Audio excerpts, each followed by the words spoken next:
Hello student, DMGT question. The question they have given is G, V, E be the connected simple planar graph with cardinality of vertices greater than 4 and it contains no simple circuit of length less than 4, okay?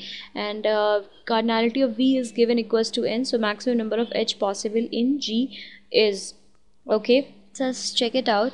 They have given the graph G is equals to V, E, right? Where the V is given as n. So let I am supposing number of edges be E, okay? And one more condition they have given, that the cardinality is greater than equals to 4 and it has no simple circuit of length less than equals to 4.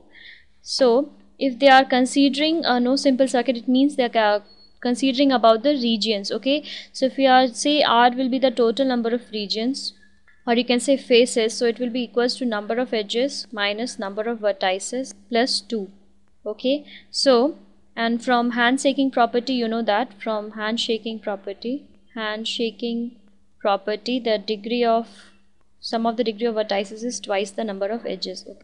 Now based on this one, if it is greater than the simple circuit is less than equals to 4, it means if you are considering a region I, that will be greater than equals to 5, okay? And if you are summing the degree of all the regions Ri, this will be equals to greater than equal to 5R, right? So this will be equals to 2E, correct? And this will be equals to 5R. So T will be greater than equals to 5 into E minus N plus 2. This will be 2E 5E minus 5N plus 10. So if you come this side, this will be equals to, the equality will change, 5N minus 10. So E will be less than equals to 5N minus 10 by 3. So this will be the result. So answer is D. Thank you.